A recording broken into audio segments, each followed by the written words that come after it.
All right. Thank you, everybody, for coming to our session, Education Session 24, Experimental Defense, Lessons from the Pentagon and OPM. A really good session here for you today. So the idea here, as you see in your published materials, is that the Defense Department, right, the Office of Personnel Management, and many other federal agencies have spent billions of dollars, a little bit bigger than the average budget, right, experimenting with a wide range of cybersecurity technologies. Some of this stuff has worked. Some of this stuff has not worked. So what we want to do here today is put together a group of experts to give you some lessons learned. Right? Some things that we saw at the federal level that did work, the national level that did work, and some other ideas that we think are very promising.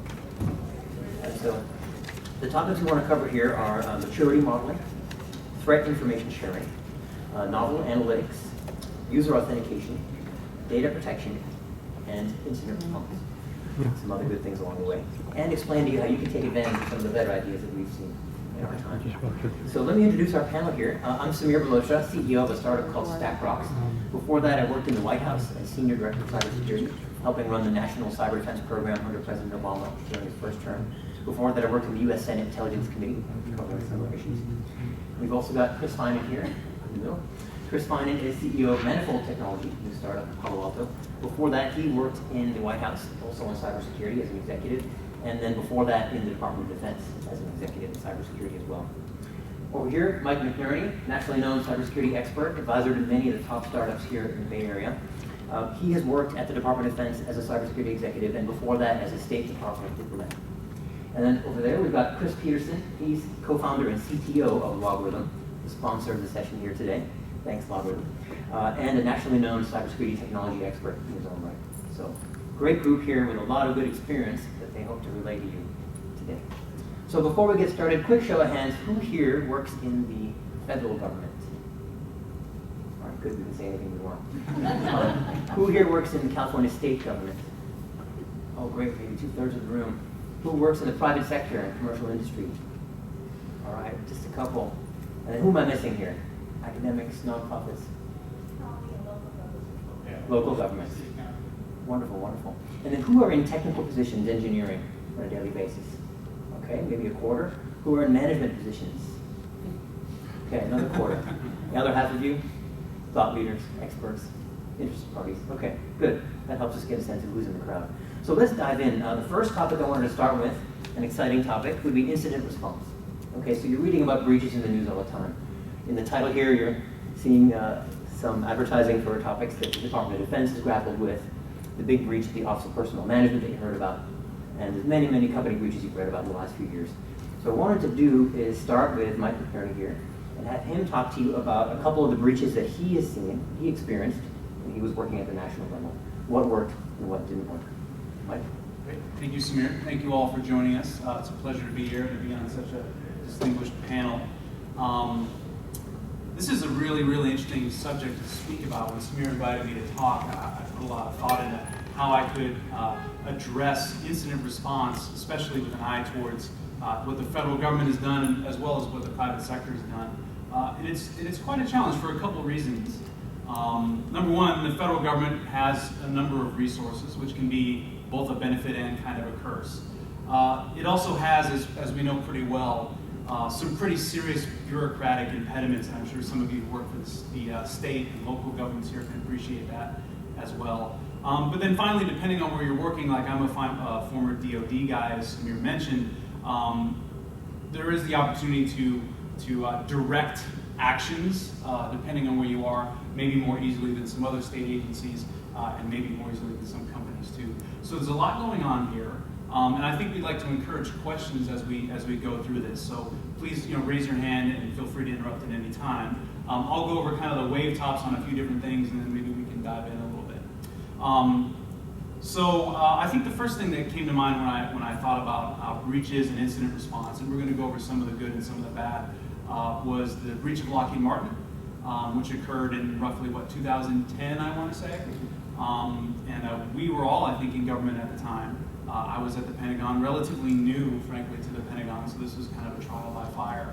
Not specifically a breach of the Defense Department itself, but a breach of one of our key suppliers, which is very concerning and is almost the same thing as a breach of the department itself, because they have a lot of our weapon systems and a lot of our critical information There are a lot of people, as you can imagine, that go back and forth, working for one or the other, or Lockheed Martin may have contractors working in the Pentagon, so quite a serious issue for us.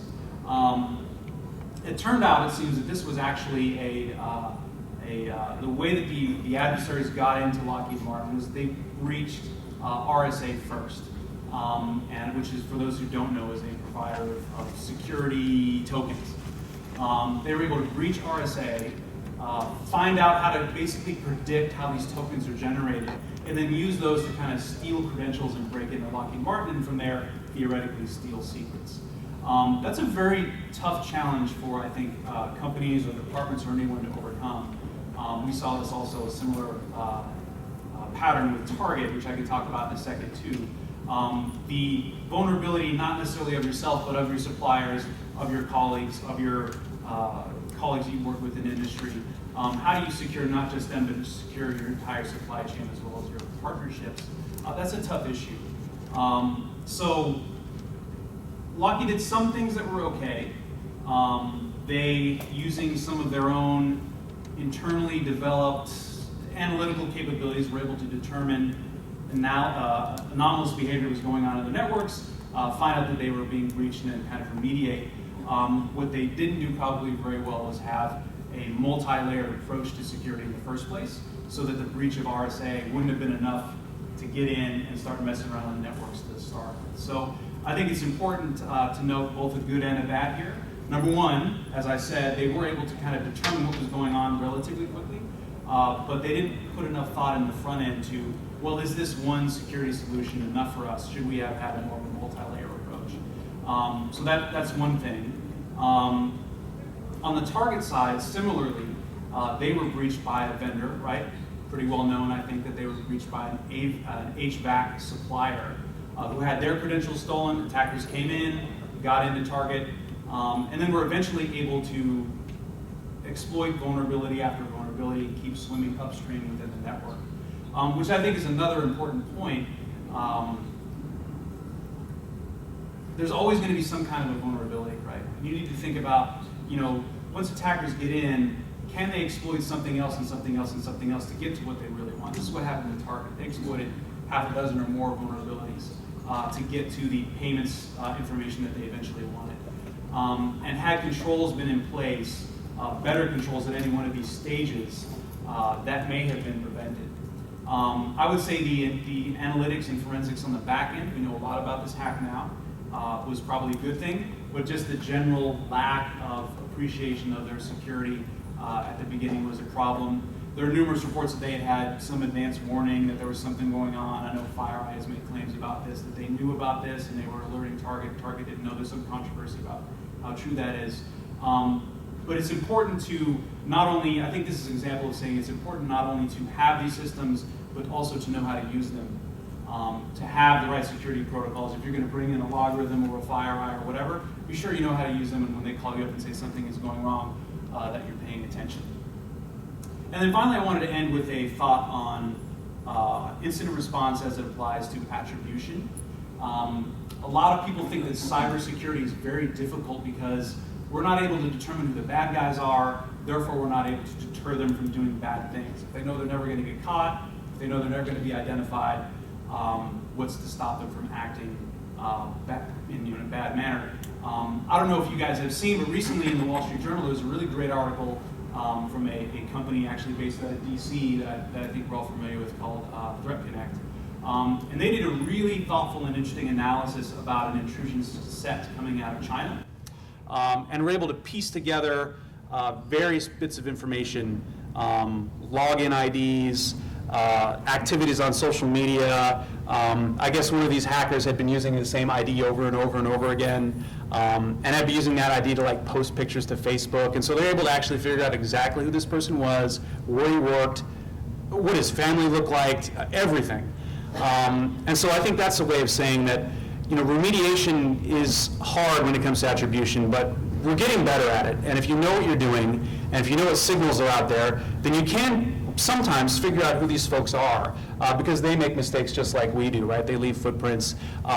They use their credentials over and over again, and they shouldn't. So it is possible sometimes to identify who these people are And then, if they're in China, good luck. But if they're here in the United States, maybe you can do something about it. So those are some thoughts, very, very generally, on a few recent incidents. I'd like to kind of stop talking now and see if anyone has any thoughts or questions or comments. Yeah, thanks, Mike. I heard a few themes that really resonated with me.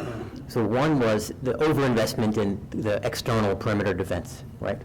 Extremely sophisticated defenses, multi-factor authentication at the outside, but once the bad guy got through that, it was easy for them to swim around on the inside and wreak havoc.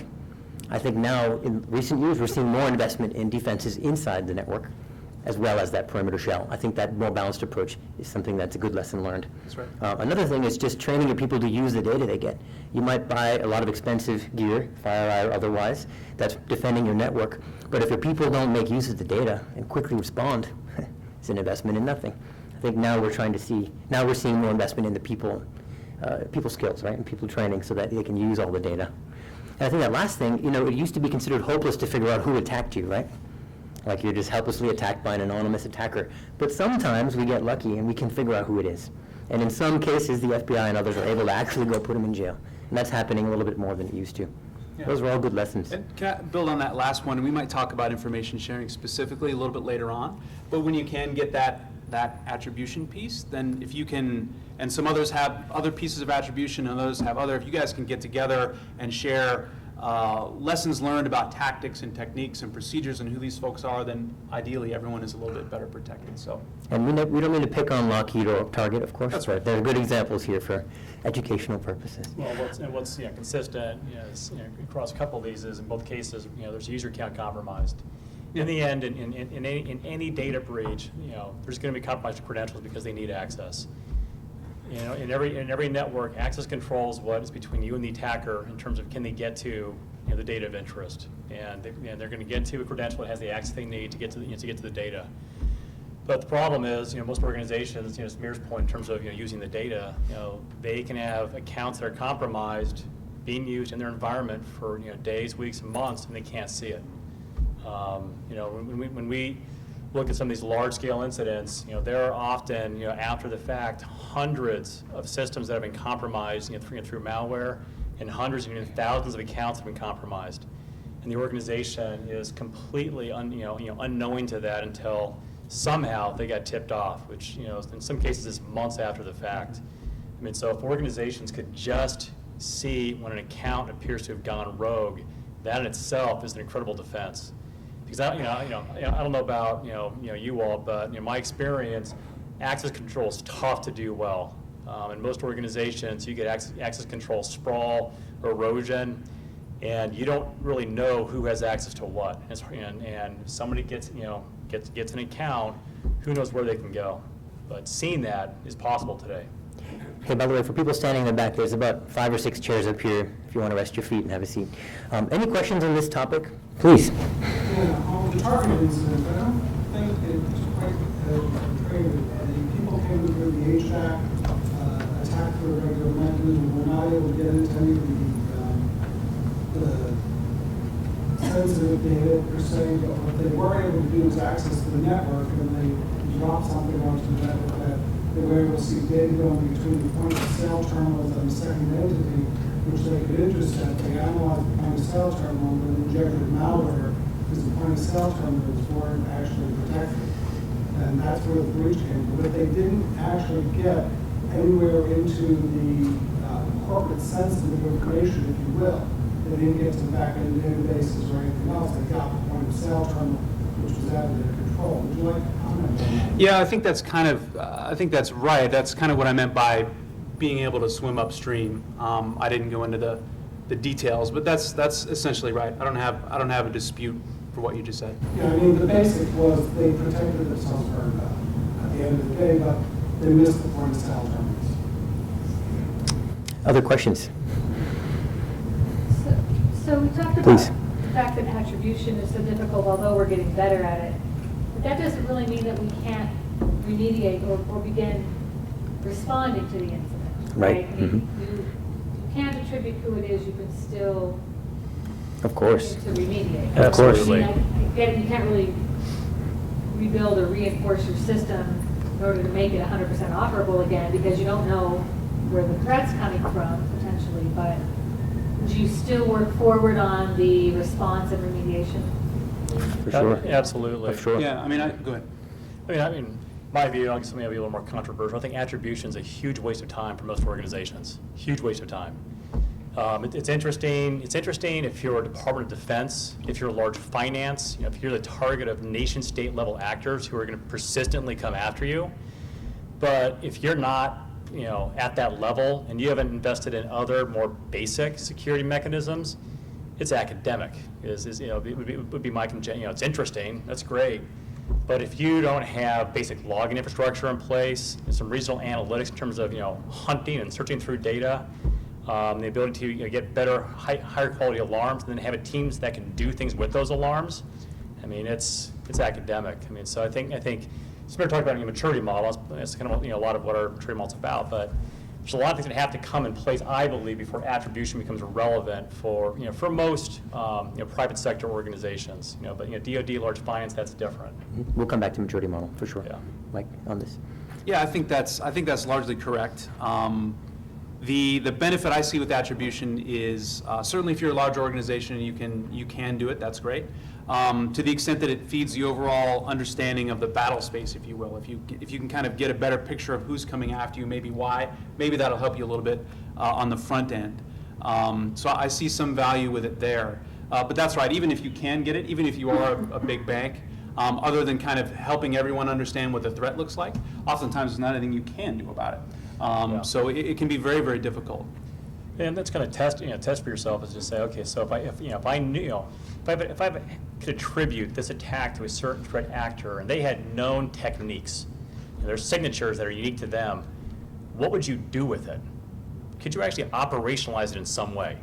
Take advantage of that intelligence? And if the answer is, I'm not sure what I would do, then it's probably not going to be of a lot of value to you. One more question, then we'll move on, please.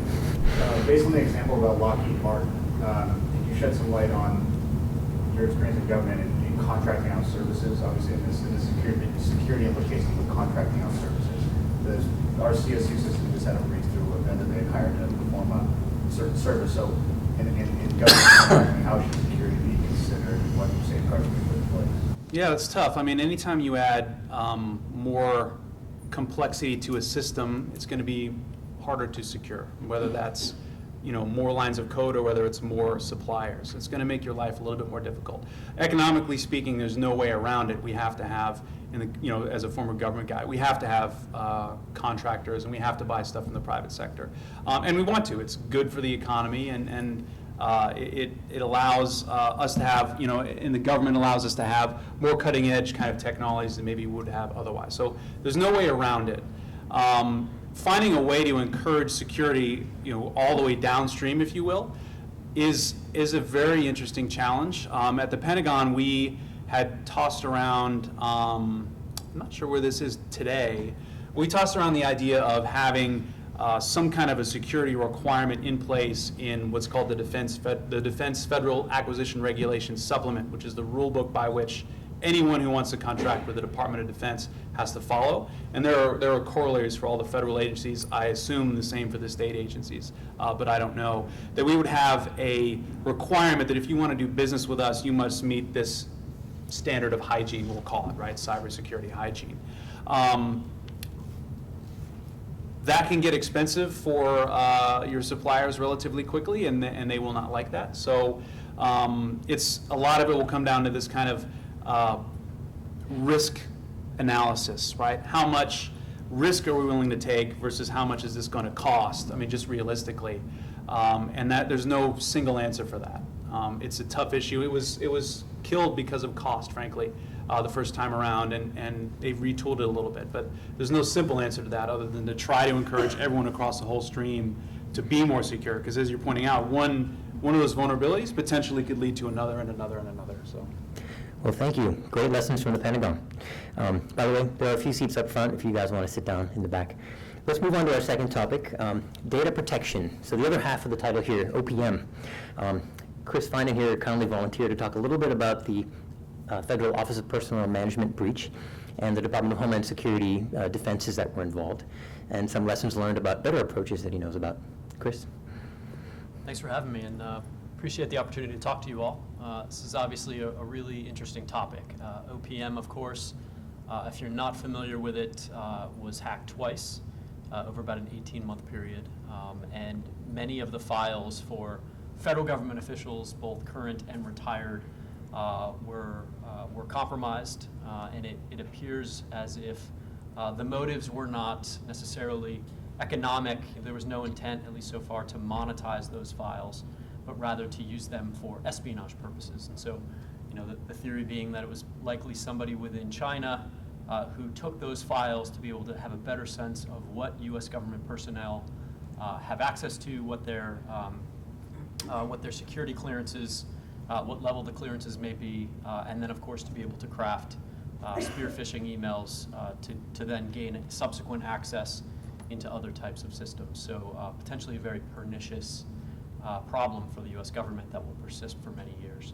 What was really interesting about the OPM event, and it's funny, a lot of these topics really span several different types of breaches and problems, but Chris mentioned user access sprawl, and that was a huge problem in OPM. They had several vendors and suppliers who had near universal access to the data, many of whom even sat off-site, yet they would have encryption keys and access controls. That was a huge problem, but it was really rooted in another problem. Many of the OPM systems had been built in COBOL in the 1980s. If you're unfamiliar with COBOL, I am actually becoming too familiar with COBOL, and it's a huge problem for many banks in that it's very difficult and expensive to secure those systems if you're not familiar with COBOL. But as a result, what happens is the way COBOL systems are set up, I don't want to get too technical, but it encourages the storing of the encryption key with the actual data, which unfortunately is a problem generally. And when you do that, if you've cracked the system, you generally have access to the key, and so you can make off with the data. The idea behind encryption, and the reason why it's such a great idea if it's enacted properly, is if a system is breached and data is exfiltrated but it's encrypted, as long as the hacker does not have access to the private key, in theory they should not be able to break that encryption protocol, and the data will be worthless. And that's why a lot of the data breach provisions that states have enacted have safe harbors and legal liability protection for data when it's properly encrypted. But that caveat of proper encryption is a real problem. So for OPM, the problem was that too many people had the keys. Much of the data wasn't even encrypted because people needed constant access to it, and they didn't have a good way to share keys and control access.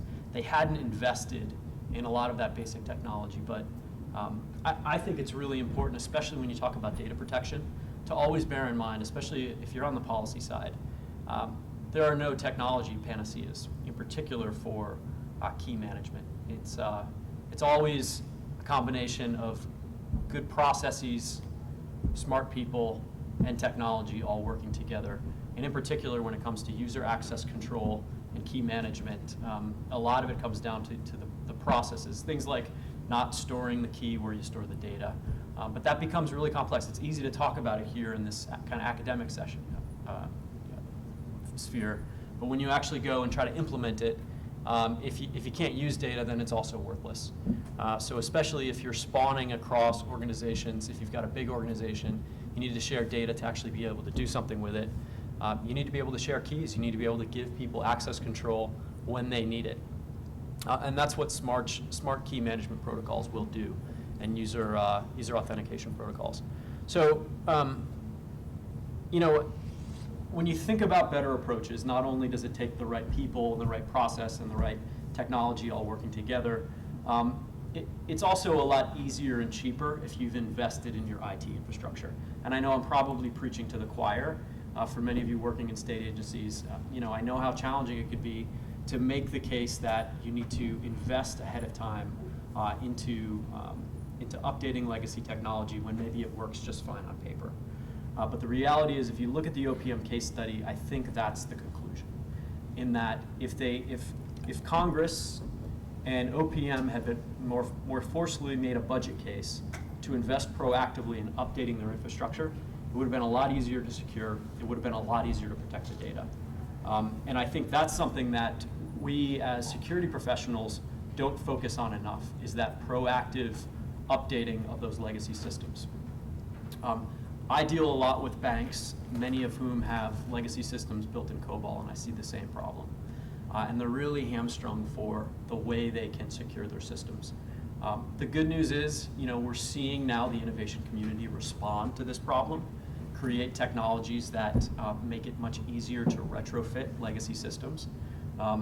My company in particular, I'm familiar with this paradigm of technology just from working in my company, but blockchain, if you're unfamiliar with it, it's becoming a very interesting new computing paradigm in that it's taking encryption and adding it as a layer to many event and transaction systems to start encrypting at the event level or transaction level, and doing it with discrete symmetric keys.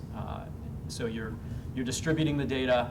You've got a really kind of a built-in interesting key management protocol, which you still have to manage and which you still have to have processes in place to take care of. But if you can do it properly in accordance with commercial best practices that are out there, it becomes a really interesting way to secure and distribute data so that a lot of people can use it, which is ultimately the goal. So let me just wrap by saying when I think about data protection, it's about raising the cost to the attacker, which seems intuitive, without raising the cost to your productivity. And if you get the right technology, the right process, and the right people, there are plenty of ways to do this, and often it's in your legal best interest to do so because you have the benefit of those safe harbors. But you don't have to have perfect security. Just kind of like if you're out hiking with your friend and a bear attacks, you just have to be able to have better security than the next guy, or better data protection to be able to run faster than that bear. So. That's great. Chris, thank you.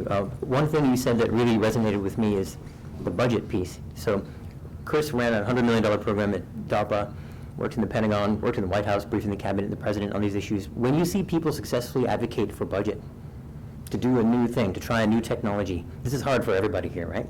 Limited budgets, federal, state, and local. What were the key ways that people succeeded? How did the best people successfully advocate for a new budget to try something new? The cynical answer is fear. I think there's a better answer, though. First, I think executives now are becoming better educated, at least aware of the need to invest in security. I think now for IT more generally, and I guess it depends on where you are in the organization, right? And where you are vis-a-vis the CIO or CTO. But I think it's a good idea to think about security ROI and more broadly budget investments in terms of reducing your need to invest. And especially if you can make the case to say, look, I want to replace this COBOL system. Yeah, it's going to take me $5 million, but in the next 10 years, I'm going to save this much in security because I don't have to have an extra 20 people handling all of the COBOL key management. So, I think there are ways to do it, but you have to take a more holistic and longer-term approach to the way you think about ROI, which some companies just are never going to be able to do. But I think the government certainly should be able to do. That's a good lesson. All right, let's take a couple questions here on data protection, OPM, dealing with outdated technology, advocating for budget. Please, sir. Chris, in terms of the OPM breach, you being a White House security official, all the high-level federal officials, how certain are they that the Chinese hack was not an identity theft as well? And what are they doing to mitigate that? How are they going about letting people know that were hacked? They were part of the hack. Speaking as someone who's had his data hacked as part of that, and I'm sure there are others up here as well, it's very troubling, and it's certainly something that I want to know. The answer is they don't know for sure. They think they know that it was for espionage purposes, but and another key data point is we haven't seen that data monetized on any black or gray market sites like you normally would. Similar to the Anthem breach, we never saw that data monetized in the black market.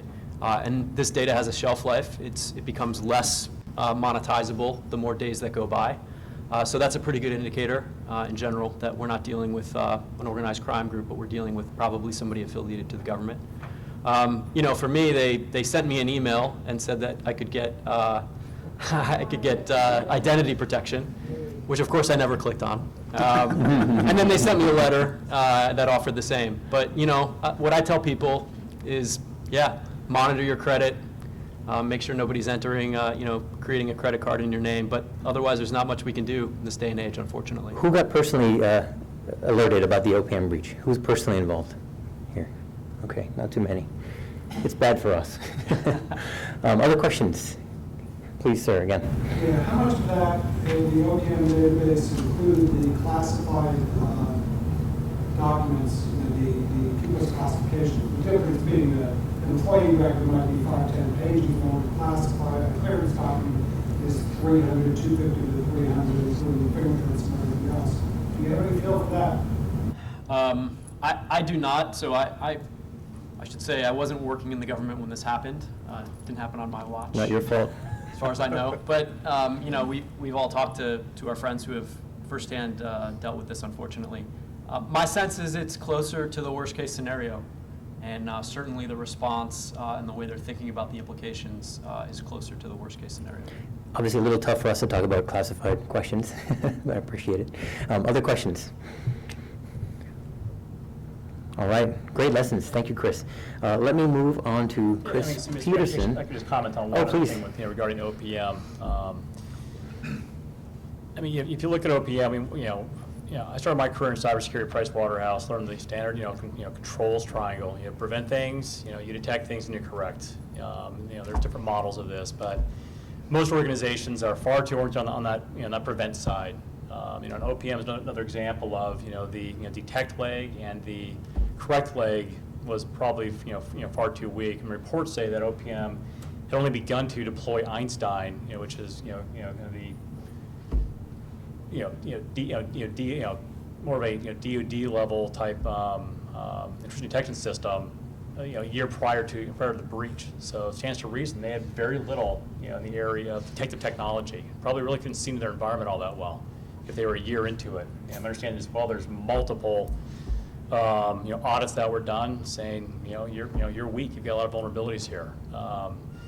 But just basic visibility into their environment probably could have gone a long way to having avoided that data breach. And I think OPM, like many other breaches, indicate an underinvestment in detection.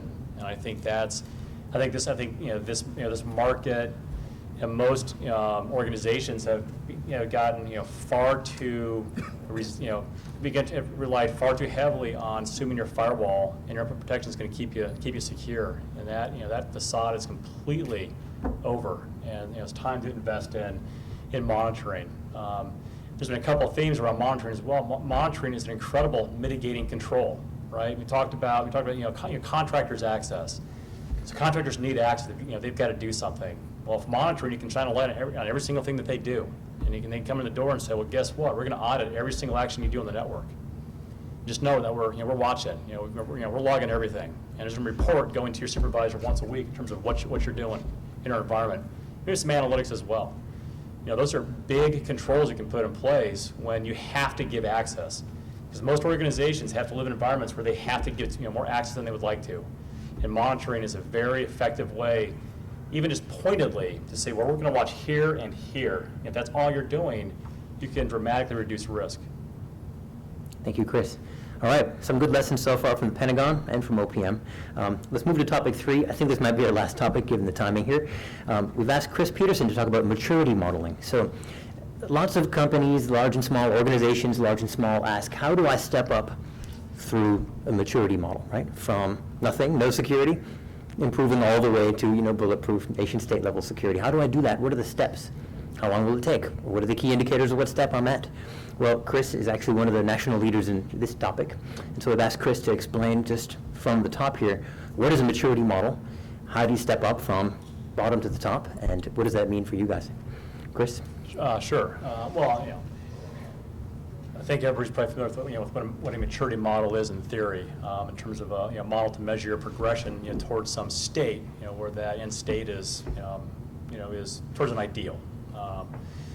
So, we focused on a maturity model around called security intelligence, but it's a maturity model around how do you bring up the capability required to detect threats faster and respond to them faster, which from what we do at LogRhythm is where we're looking to serve the market. We're not a prevention company. We're looking to prevent, prevent intrusions. We're looking to see them fast, help you detect and respond to them. But to be able to, see intrusions effectively and quickly and respond to them quickly is a major organizational investment and does take time. There's no illusions, there shouldn't be illusions that you can buy some technology and feel like, oh, we're done. We can detect and now we can respond to everything. We're good. Or go, engage a service partner and feel like, we're done. It's an investment in infrastructure and in technology and people and process that for most organizations will take years to get to a point where they can dramatically reduce the time to see intrusions and threats that could really actually bring them harm, and then to respond to them quickly. And so for us, we look at the maturity of that. The first thing is just visibility. Can you actually see into the environment? Are you actually logging what should be logged? Is those logs centralized? Are they searchable? And can you perform some basic form of analysis against that data to implement a monitoring program? That's kind of step one, because if you can't see into the environment, you can't detect anything. Because everybody out here right now has probably bought a wide variety of security products, firewalls, and malware systems. And my guess is a lot of that data is going into a black hole. It's blocking certain things, preventing certain things, but those things that it's warning about, that's saying, hey, this might be bad, but I'm not quite sure. Who's looking at it? Is anybody looking at it? Most organizations we talk to, can probably look at, maybe 20 to 30 things a day from an alarming standpoint, and a lot of them just give up. They've got alarm fatigue, too much. So I think, first it's getting the visibility so you can see into your environment, but then, secondly, it's then begin to leverage, better analytics to try to get to higher quality intelligence, because, everybody here, either, you and your team probably has too little time in terms of looking, investigating things in the environment that might be bad every single day. And if you're being asked to look at 1,000 things every single day, there's no way you can do it. So, analytics technologies have evolved to the point where they're getting much better at saying, actually, here's where the real threat is. Here's where you should spend your time looking. And that's the next big step of maturity is leveraging analytics and technology and automation to spend your time wisely in terms of where do we actually spend the human cycles and human intelligence in terms of analyzing things we're seeing in the environment. And then I'd say after that, now it's looking at how fast can you respond, and bringing up some form of incident response process. I mean, some organizations, I think that can be as simple as just saying, you're it. You're going to be our incident response, person, at least from a triage function. And send them to 2 days of training or a week of training at SANS. So they understand the art of incident response. Maybe back them up, with a service provider on a retained basis. I think that's a beginning. That's a beginning. You don't need to have an army of incident responders within your organization, but you need to have somebody at least who's going to form as that triage point, who knows the people in the organization, can work with IT, your general counsel or whomever needs to be worked with when you do bring the experts in, and then evolving that over time. But if we look at end state for maturity, that is you're ideally running a virtual security operations center, with you've got people who are spending some amount of time every single day monitoring for threats in the environment, where you've leveraged analytics to get to the right threats. You've got an established incident response program, and if for a certain class of incidents, how to respond. You've got your playbooks built, because I guarantee you at some point something's going to happen. And if you don't have that playbook built, and you don't have some of those processes defined, the response is going to be too slow or non-existent. And so the maturity model, it's really just about how do you get there over time, and how do you invest in greater visibility, more analytics, better leverage of threat intelligence, and then bring up more robust monitoring and response processes, so you have a chance at seeing threats that get past your defenses and respond to them quickly enough that no harm is done. Thanks, Chris. One thing that I've found to be interesting and useful about maturity modeling is it's a good way to explain to your bosses the path you're on, right? I'm going to need this kind of investment in the next year or two, and then this is coming next, and this is coming next. So the boss, or the executives, the directors who control the budgets can see where you're headed. They can start planning ahead for what money is going to be needed at what time. It's also a way to admit, hey, I don't have everything solved right now, right? But I'm on the right plan. I'm not going to be able to do everything today. We might get breached tomorrow, but we have a good plan in place, and we're walking in the right direction. I think it's a nice, calm, and reasonable way to proceed when you're a company or an organization with too little money and too little time. Yeah, it helps to build a roadmap. The big driver for why we created was our customers came to us and said, look, we need help actually speaking to our the CIO or the CEO in terms of why we're making the investments that we are. So help give us a roadmap that allows us to mature our posture and reduce risk over time. And help justify that spend, because they got it. They knew that they should do these things, but they wanted some help in terms of how do we do it over time well. And I have one other question just about analytics, then we'll open it up to a couple questions here. I think a lot of organizations tell me they have lots of data, right? They have patch reports and user authentication reports and network security alerts, and they have a lot of stuff.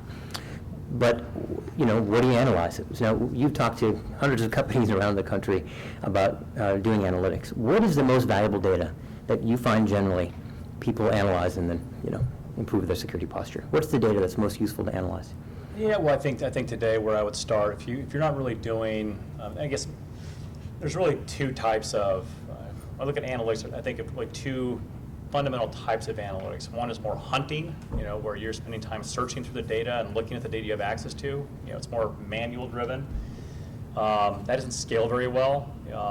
So the future is really what we can call more machine analytics, machine learning analytics and software.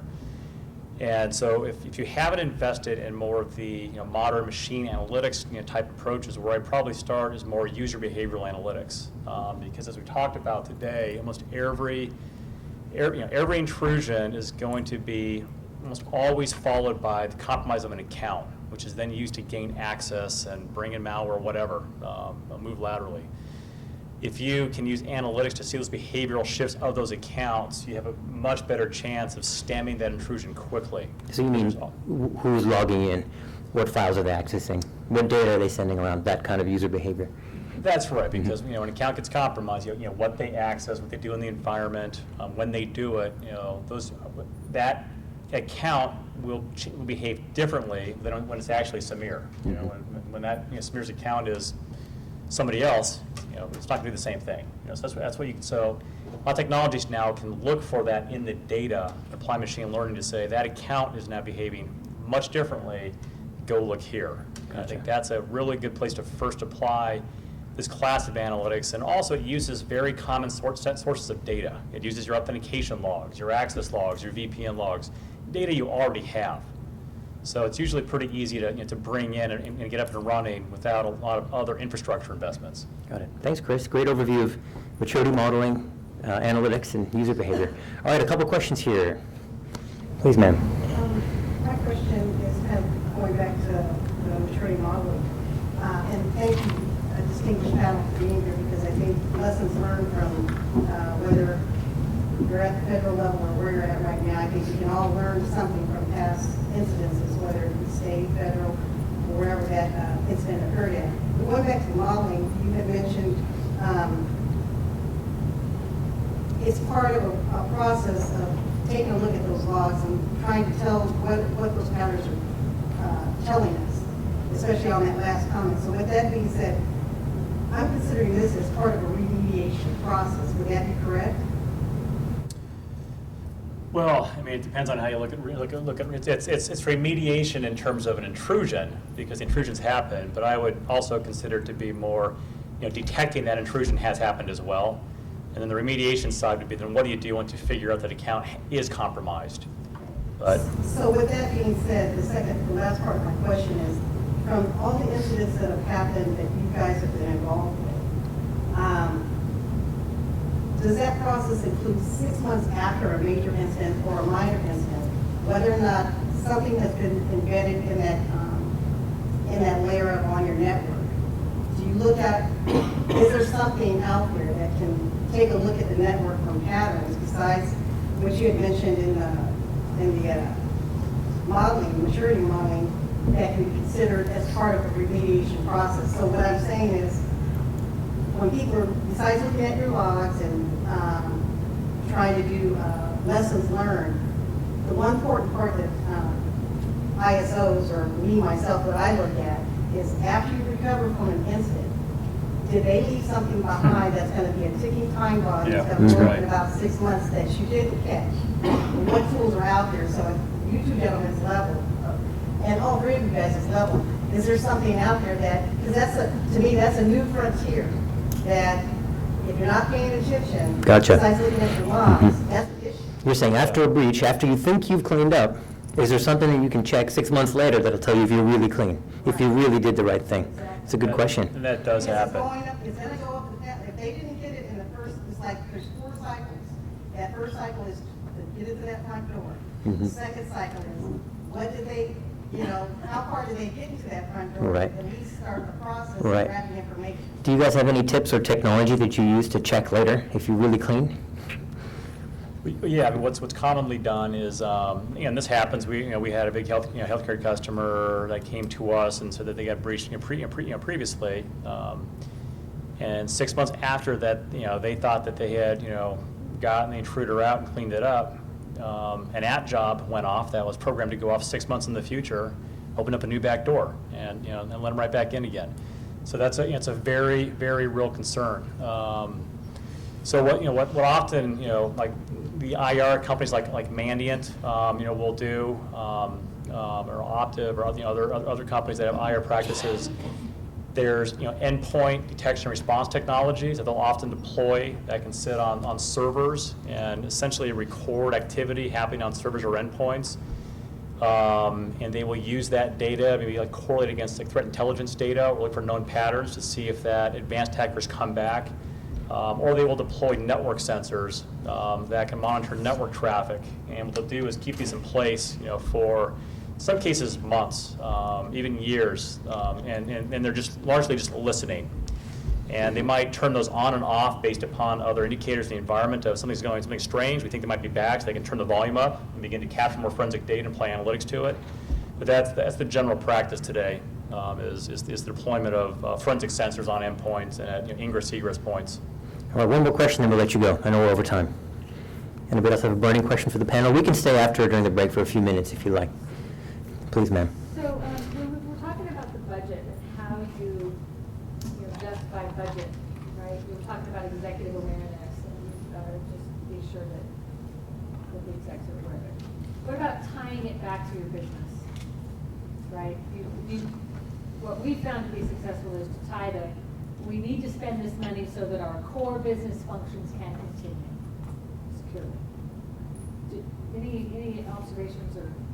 I'll take a stab at that real quick. I think anytime you can sell, security itself is hard to sell, whether you're selling it to a customer or whether you're selling it for budgetary purposes. So anytime you can tie it to some kind of increased performance or something that will help your bottom line, I think that's a great way to be able to go about doing it.